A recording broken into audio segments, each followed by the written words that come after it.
All right, everyone. So this is a video that I'm making concerning the mileage on my 2020 F-150 Super Crew XL with the STX package, running a 3.5 liter Ecoboost.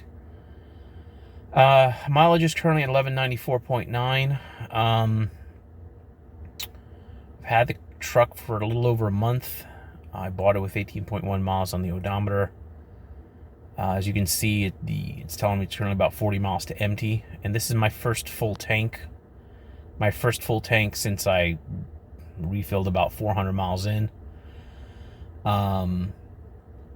Because the dealership, of course, tops off your tank more or less, but I wasn't quite sure exactly how full that first tank was, so I decided, well, let me fill it up, make sure that I know that it's as filled as it can be, so it'll give me an accurate gas check. And I went ahead and I've been driving it. I think that was October the 5th, and it's currently October the 27th or the 28th.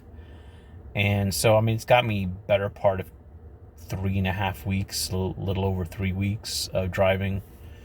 And as you can see here, as I bring everything up, I've been getting in this particular tank 24.1 per the trip computer, which, having owned a 2017 STX F-150, I can tell you it's fairly accurate on longer drives. Like if you're measuring your tank and you're fairly consistent with how you drive. Obviously, on shorter drives, it tends to be all over the place, and probably a little bit too generous with the way it estimates your gas consumption. This is trip 2. This is what I reset when I tanked up last time, back on the 5th of October. I'm currently at 806.1 miles, averaging 24.1, about 40 miles left until empty, so I'm going to go fill up. I'll crunch the numbers, and I guess it's going to be somewhere around 23.5 in reality, as far as how I've been doing, which I think is still great, considering, I have a commute that's, I need to map it out, but I think it's somewhere around 18 miles one way, and I have enough stoplights and actual traffic lights on the way. I'm sorry, stop signs and traffic lights on the way, to where I'm averaging about one of those per mile. So it's not really city driving, and it's not really highway driving. It's something in between, so it'll probably line up with what I guess they would consider combined mileage. And if I'm getting anything close to 24, because not only am I doing that as a daily commute, but I can pick my kids up from school 2 days a week, and I'm sitting in line for upwards of 45 to 50 minutes.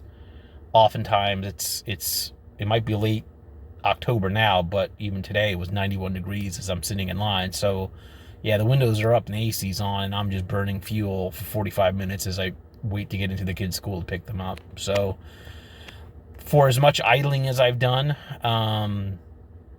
to be anywhere close to 24 miles per gallon and to get over 800 miles out of a single tank of gas on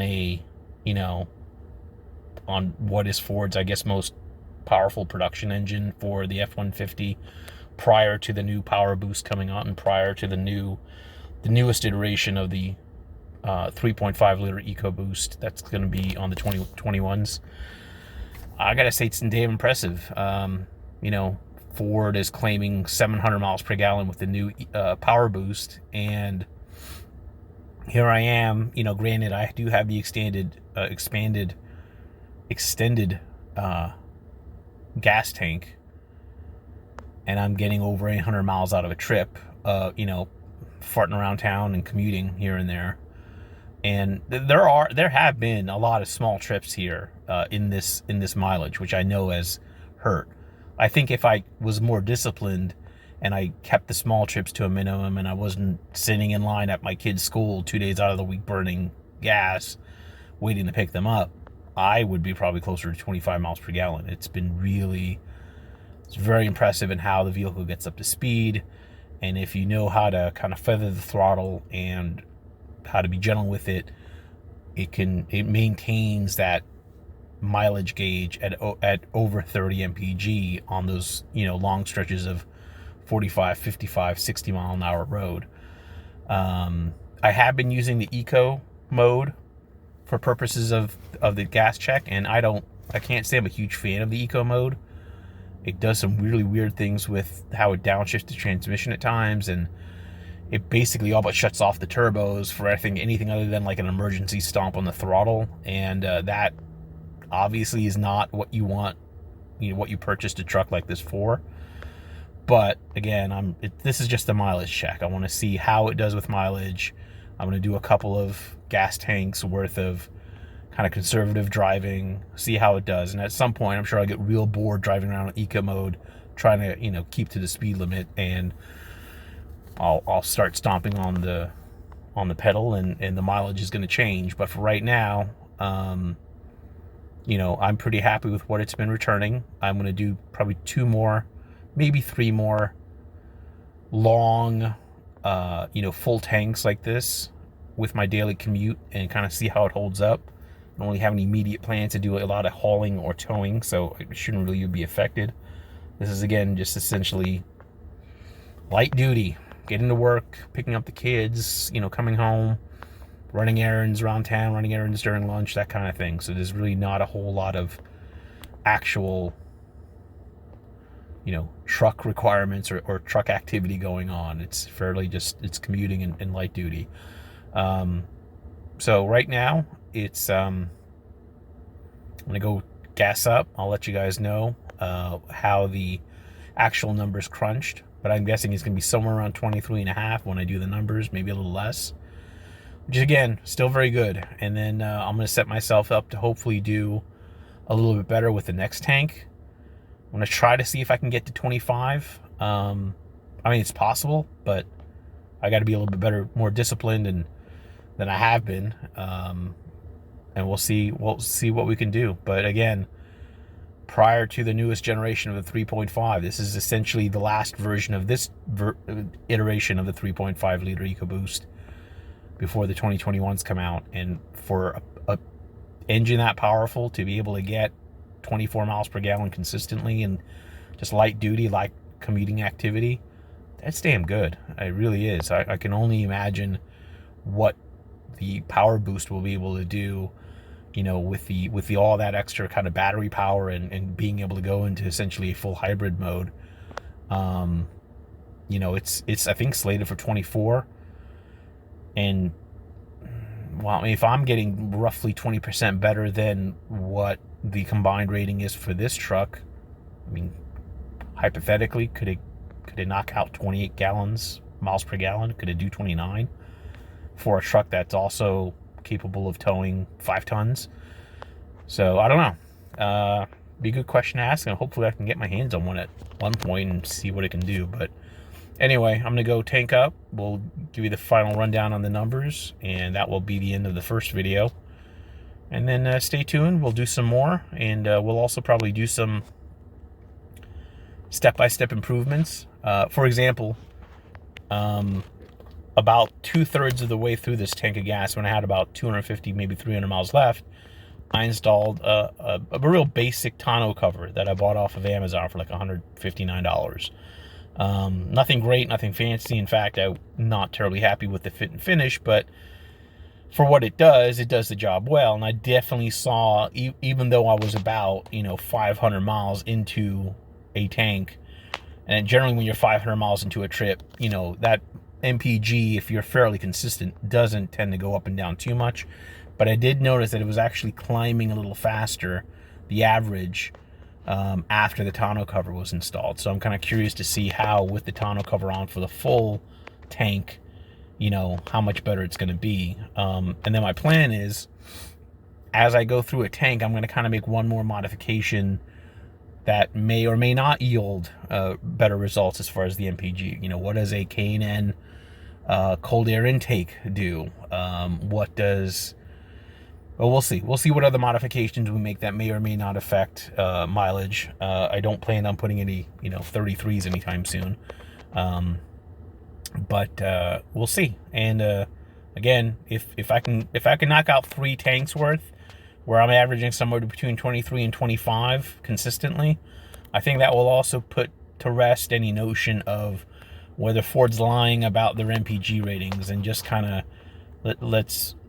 The reality is, it's not the vehicle, it's the driver. The truth of the matter is, when any major manufacturer gets those ratings, there are professional drivers that are driving that vehicle to get to, those ratings, those averages. They know how to get the best response out of the vehicle for maximum fuel efficiency, because that's what they're paid to do. The normal guy who's stomping on the pedal, screaming from one red light to another, always opening the turbo on these things, and then he's complaining that he's only getting like 14 miles per gallon. Well, that's not who's driving the vehicle to get it, at the EPA rating that it has. And he doesn't care to drive the vehicle that way. That's fine. So, and everyone has the ability to drive their truck any way they want. But you can have, with this engine, it's super efficient, it's super powerful. But the reality is, you can have the Eco or you can have the Boost. You can't have both at the same time. You're not going to get that 375 horsepower and average 24 miles per gallon on a long trip. You're not going to get both. So that's the reality. And anyway, let me go get the gas done, and then I'll go ahead and post some updates on what the final numbers were for the first trip. And then I'll come back with you guys when I get that second tank done, and we'll see if it's any better. All right, thanks. Talk to you soon. All right, so what you're looking at is my final reading on that first large tank of gas from the trip computer on the F-150. Read 827.0 miles, averaging roughly 24.2 miles per gallon per the trip computer. When I last ended the video, I had actually gone that night to fill up. I use a very particular gas station because over the years I've observed their gas, whether it's the 89 or the 93, is generally speaking better for mileage for my truck than some of the other comparable brands. At least anecdotally, that's what it seemed like. So I kind of have used them consistently, and I wanted to gas up there. And something happened that had never happened to me before. I actually got to about 32 gallons plus on the premium unleaded, and the pump shut off. It was empty. There was nothing for me left to pump. The damn thing wouldn't run. So I actually finished the transaction, backed up to the other pump on that side, and there was no more premium gas to be had. So I actually went back the following morning to finish the actual top off, get my mileage, calculate the total number of gallons, and I did, and they actually got gas overnight, and everything was fine. But so that's the reading I had after I was able to do that in the morning. And here's my calculations. It basically wound up being 827.0 miles at 35.39 gallons, equaling 23.42 miles per gallon. And what you see up top is my first trip. That was 10.5. That was 10.5. That was the trip that I took to from the initial tank of gas from purchase, and that will end up being 370.6 miles at 16.355 gallons. Again, I don't know how accurately the salesman who filled it up with that initial tank of gas actually topped off. So that wound up being 22.66 miles per gallon. So those are my first two full trips, or rather one and a half full trips. And that's been the result. So hopefully next time when I go for a refill, it will not just cut off right in the middle or right at the very end, and I'll be able to actually get a full tank. But it's been pretty impressive. It's been, pretty consistent. I want to say now on the newest tank with the tonneau cover on, I'm actually doing a little better, and the weather has cooled in the last couple of days, so that's a benefit. I don't always have to have the AC on. We'll see how long that lasts. It is Central Florida. We are heading into November, but around here, the weather generally doesn't stay cool. We'll get cold fronts, but we're very used to our mid 80s Christmases around here, such as it is. So the next video will include the second full tank and how that does, and whether I'm actually able to get closer to 24 plus per gallon. But the 23.42, I think I called 23.5 is what I expected, and it was right there. So anyway, this is going to be it for this video, and we'll see you next time. Thanks, guys.